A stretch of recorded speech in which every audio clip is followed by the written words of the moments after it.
life is too short to care about what other people think about the things that you love.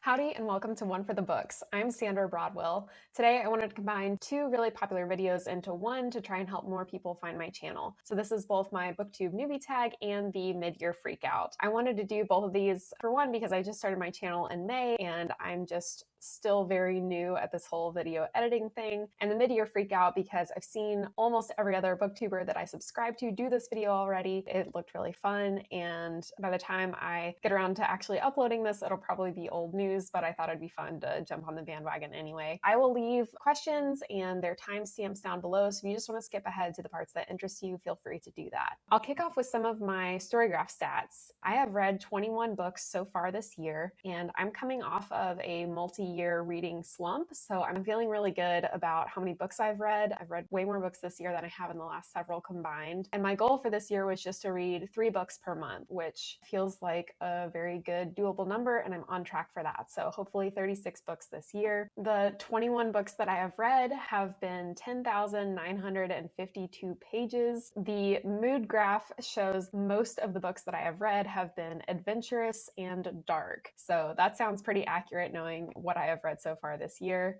The majority of the books that I've read have been over 500 pages, so I like them thick. And I think that's just the nature of the types of books that I read because I am mostly a fantasy and sci-fi reader, and those books tend to be thicker. I've read 86% fiction and 14% nonfiction so far this year, and actually my average rating so far this year has been a 4.7 out of 5 stars, so that's really high, but I have read, honestly, just some phenomenal books and series this year that I am so excited about. A lot of new favorites, and so I'm not shy about dishing out a 5-star if a book just like really deserves it, and I've read a lot of really deserving books. So with that, I'm going to go ahead and dive into the newbie tag questions. The first one is, why did I start this channel? I mentioned this in a previous video on my channel, but my New Year's resolution this year was to reignite my love for creative writing. And so I found Brandon Sanderson's creative writing university course on YouTube, and that was awesome. And I watched the whole thing. Because of that, I found AuthorTube, and so was really into watching some AuthorTube videos. And then that, of course, led me to BookTube. I just really enjoy the creators that I've found via BookTube and the content that they share, and I've gotten so many great book recommendations, and so I just got really excited about this. And one of the best parts about reading is being able to talk about what you read with other people, so that was one of the reasons. But I also, as much as I love BookTube, I find it's really formulaic, and I felt like I could do something a little bit different from what I see other people doing. So not only do I want to be able to talk about the things that I read, but I also just really love meeting new people, especially creators, and learning about their process and things like that. And so I'm treating my channel half like a BookTube channel, but half like a book podcast. The second question for the newbie tag is, what are some fun and unique things you can bring to BookTube? So that's part of it, is just like the podcast style episodes. And I want to really interview people from across the spectrum of the literary world. I already have some author interviews on my channel, as well as I interviewed a librarian. I have more author interviews in the lineup, but I also plan to hopefully interview people from every aspect of the book industry. And so publishers and literary agents and cover designers and all kinds of things. I just am really interested not only in the reading aspect of books, but just the whole world of books and how they come into being and all of that kind of stuff, as well as the standard book reviews. And I also plan to do some little free library tours, and I'm getting ready to start doing book club style videos. So I have a lot of ideas rolling around that I'm really excited to get into. Number 3 is, what am I most excited about for this new channel? Talking about books, meeting new people, pretty much already covered that. Number 4 is, why do I love reading? I love being transported to other places. I love seeing how other people think. I love experiencing new worlds and just expanding my mind. And I feel like that is definitely why I trend towards fantasy and sci-fi style books. I was just texting with my neighbor the other day because I found out that she works at a local bookshop. So I was like, oh, what kind of books do you love to read? And she said thrillers. And then she immediately texted me right after that and was like, at work, we call that junk food, LOL. And I was like, girl, I don't believe in that. I don't think that people should be shamed for the types of media that they consume. I think all books are health food. I just am not here for the literary snobbery and book shaming. I think people should be able to love and geek out about the things that make their heart sing. Life is too short to care about what other people think about the things that you love. So, okay, number 5 was what book or series got me into reading? And there is no book or series that got me into reading. My parents got me into reading. So I just want to give a big shout out to them. They always let me and my brother stay up an extra half an hour if we were reading a book. And that felt really cool and special when we were little kids because we were staying up late, but like we always had to be reading a book. So in addition to that, my mom is an avid reader and she modeled that behavior for us. And so just thank you, Mom and Dad. You are the reason that I am a reader. Number 6, what questions would you ask your favorite booktubers? I don't like this question because I would love to interview some influential booktubers that I am a fan of, but I don't feel like I have like just a generic question that would apply to all of them. I feel like I would tailor the questions to whoever I was interviewing. So number 7 is what challenges do you think starting a booktube channel will be the hardest to overcome? For me, I think vanity and the comparison game, the being obsessed with the number of views and the number of subscribers and keeping up with the Joneses of like, oh, well, these booktubers are doing this thing, so I need to be doing that thing and I need to be uploading more videos and reading more books and blah, blah, blah, blah, blah, blah. I need to remember that the reason I am here is because this is fun and fulfilling for me personally. And yeah, it's great if I happen to meet the algorithm and people start watching my content because I am putting a lot of effort into it. So, I have like the honor kid mentality of like, I always did really well in school. I like being the best at whatever I put my mind to. And so I just need to rein myself in when it comes to this channel and remember that the reason I'm here is because it is personally fulfilling and not because I'm trying to be the biggest, best YouTuber that ever existed. Number 8, when did I start reading? When do kids learn how to read? Like kindergarten? Yeah, I've been a reader my whole life. So number 9 is where do you read? My favorite place to read is in my hammock. I live in like a 4-plex style apartment and I have this just lovely covered balcony with these 2 huge, beautiful pine trees in front of it. And I have bird feeders and potted plants and like Edison string lights. It's just so nice to like lay in my hammock with my book and my cat jumps up in the hammock with me. It's just so cozy to read there. In the wintertime, when it's like too cold to lay out in the hammock, then my papasan chair is my favorite place to read because, when you sit in a papasan chair, you're not planning to get up again for a while. And so I pile in like the blankets and pillows and it makes like a nest. And I have my hot beverage if it's like coffee or hot chocolate or eggnog if it's around Christmas time. And I just cozy up into my book nest. My cat also, of course, cuddles up with me there. And so those are my 2 favorite places to read. Number 10, what kind of books do you like to read? We've already covered this, mostly fantasy, a big healthy portion of sci-fi, but I love a lot of different kinds of books. I like to read thrillers. I like to read literary fiction, poetry and nonfiction and some contemporary. There's really very few things that I don't read. I would say I've never read any graphic novels, which is a shame. I really want to read The Sandman by Neil Gaiman because for one, I love Neil Gaiman, and for 2, there's a really awesome looking on-screen adaptation coming soon, and I'm really excited for that. So I definitely need to get into graphic novels. I don't think I've ever read a romance novel. I'm not opposed to reading romance novels. It's just that romance being the primary plot of a story doesn't really appeal to me that much. I love a romantic subplot, and not to say I won't read romance in the future. It's just not something I've delved into so far. Okay, and then number 11 is what does my book collection look like? Hello, this is my Kindle.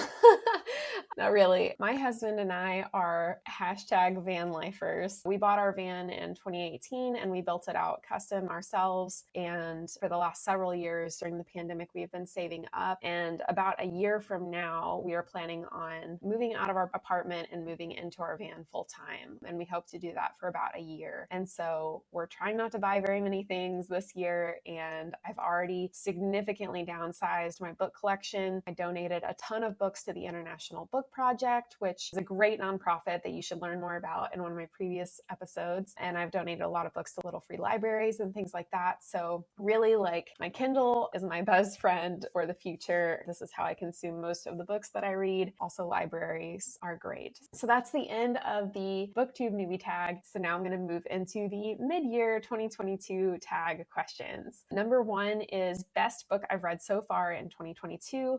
I cannot have one answer for this. Like I said, I've already given quite a few 5-star ratings to books this year, and I found some really awesome new favorites. So I'm going to give 3 answers. I'm going to say The Name of the Wind by Patrick Rothfuss, the Mistborn trilogy by Brandon Sanderson, and the Poppy War trilogy by R.F. Kuang. I know that's kind of a cheat answer, but I gave reviews for all of those books in a previous episode called The 15 Books I've Read So Far in 2022, which I will link below. Number 2 is the best sequel I've read so far in 2022. Again, I've read a lot of trilogies so far this year, and a lot of the sequels have been really good, but I'm going to give this one to The Last Argument of Kings by Joe Abercrombie. I guess Before They Are Hanged was the sequel, so Last Argument of Kings is the threequel, but this is the First Law trilogy. I gave the first book in that trilogy 4 stars, and then I gave the second book 4.5 stars, and then the third book I gave 5 stars. This one is just a series where every book got better, in my opinion, and I've learned that I'm a very plot-driven reader, and Joe Abercrombie is a very character-driven writer. So the first book is a lot of character building and world building, but nothing really happens. For me, the second book got a lot better, and then the third book was the best of all of them. Even though I've read a lot of really good sequels this year, I think it's really hard to make every book in a series better than the one before, and so Joe Abercrombie gets this best sequel prize this year. Number 3 is a new release I haven't read yet, but want to. There are so many good books that have come out this year that I've been hearing people talk about that I'm really excited to read. But 3 come to mind. The Girl Who Fell Beneath the Sea by Axio. It has mythology vibes with gods and the spirit world and adventure, and the cover is just so beautiful. So I am really excited to read that one. Legends and Lattes by Travis Baldree is a cozy fantasy book, which I did not know was a genre that existed. I've been reading a lot of grimdark this year, and so I'm not even sure if cozy fantasy is something I would enjoy, but it is literally a book about an orc who opens a coffee shop, and that is the plot. So I'm really intrigued by that to see if that would be something I would enjoy. I think I will. And the cover is very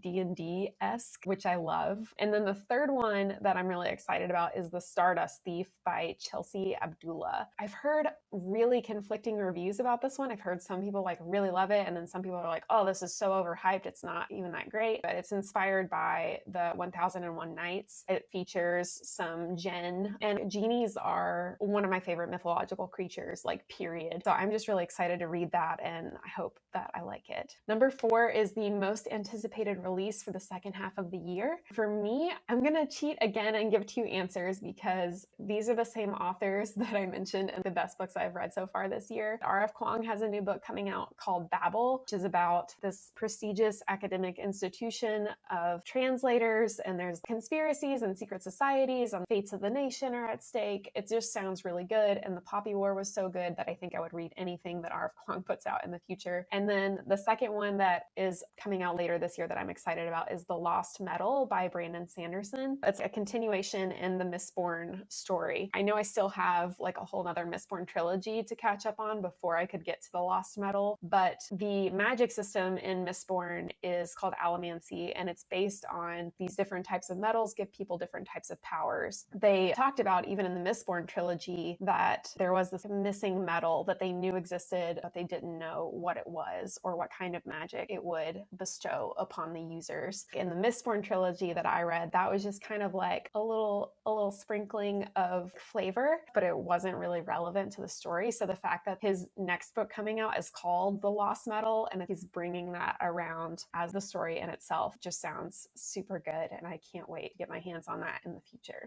Number 5 is my biggest disappointment of the year, and this one goes to The Monkey Wrench Gang by Edward Abbey. I picked this book up because I remember my husband talking about this book way back when we first started dating. I have always been interested by Edward Abbey because he was a very well-known environmentalist back in the 1960s and 70s and was super influential. So I feel like most well-read environmentalists have read Edward Abbey, as well as Rachel Carson and Alda Leopold and things like that. And so his most famous works are nonfiction, like Desert Solitaire, but The Monkey Wrench Gang is his fictional work. It is about this Vietnam veteran who comes home from the war, and he's devastated to see that his home in the American West is just getting exploited by the government and corporations. New highways, new bridges, new power plants, new dams are going in that are damming up these rivers and destroying these beautiful canyons and ecosystems. And so he ends up going on a river trip, and he meets these 3 other people who are very like-minded, and they basically become eco-terrorists, and they start putting sugar in bulldozers and blowing up bridges and derailing trains and all this kind of stuff. So it's very irreverent and funny, and I feel like the story had the potential to be really timeless. I feel like the themes are still really relevant, and maybe even more relevant today than they were back then, because we're experiencing all of this environmental devastation. But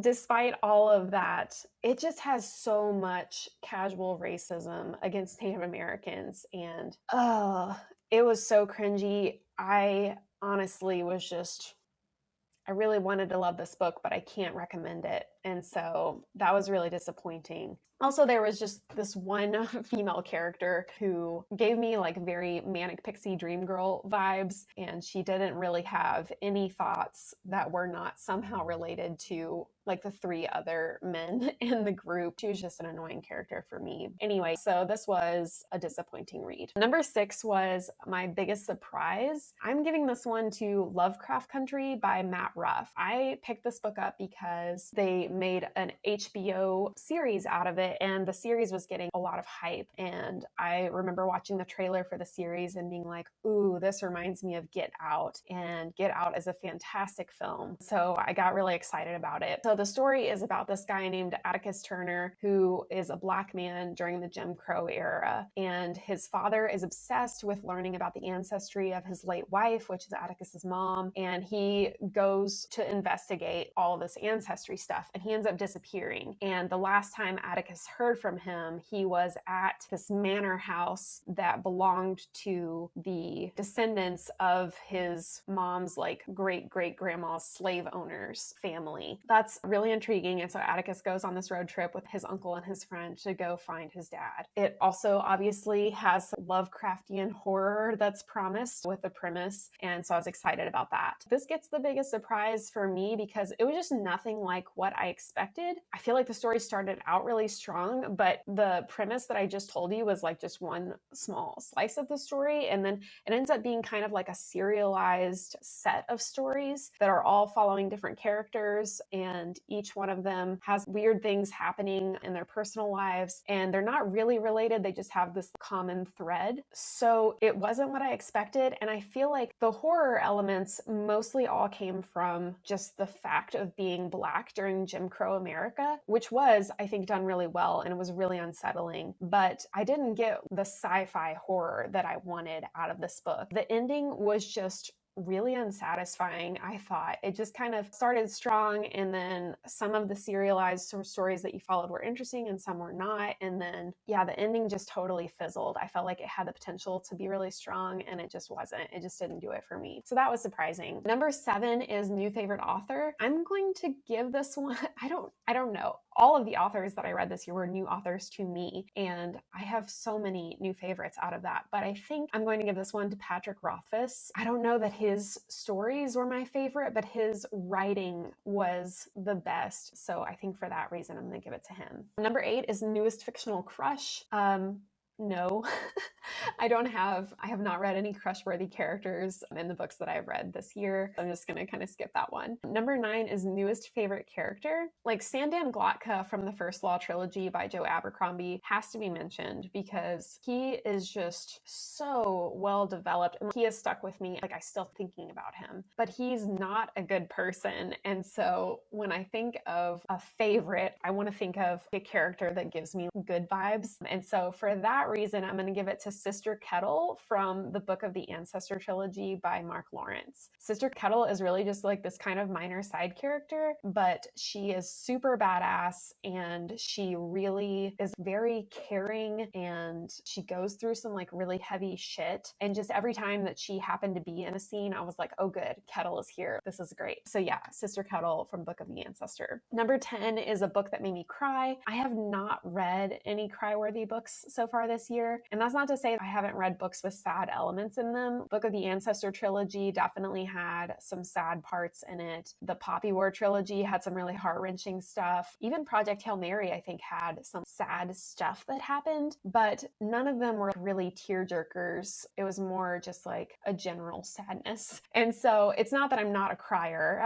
I used to be very adamant, like, oh, I'm not a crier. But as I've gotten older, I've gotten a lot more emotional. Like I literally just cried watching the season finale of Stranger Things. So it's not that I don't cry. It's just that I haven't read any cry-worthy books so far. Number 10 is a book that made me happy. This one definitely goes to Project Hail Mary by Andy Weir. I loved this book. It definitely made me happy while I was reading it. When I was done, I was just like so happy that I had read it. The main character is also very funny and sarcastic, and so it had a couple of, for me, laugh out loud moments. That one was a no-brainer for me, Project Hail Mary. Number 12 is a favorite book to film adaptation that I saw this year. I don't think I have seen any book to film adaptations this year so far, but the one that I am most anticipating is season 3 of His Dark Materials on HBO. The His Dark Materials series by Philip Pullman I read many years ago and loved it. And I never watched the Golden Compass movie that they made about that series because I heard it was terrible and I didn't want it to ruin my reading experience. But the HBO series has been so awesome. The casting was phenomenal. The acting is phenomenal. The writing is phenomenal. And it follows the books really closely. So I've just been so thrilled with that series so far. And I'm super excited for the third and final season to come out. Number 13 is the most beautiful book that I have bought this year. As I said, I'm trying not to buy books, the whole van life thing that we're transitioning to, but I have bought 3 books so far this year. So I guess Edward Abbey's The Monkey Wrench Gang, it has some like cool like canyons and like the American West vibes on the front. So that's one of the contenders. Let's see.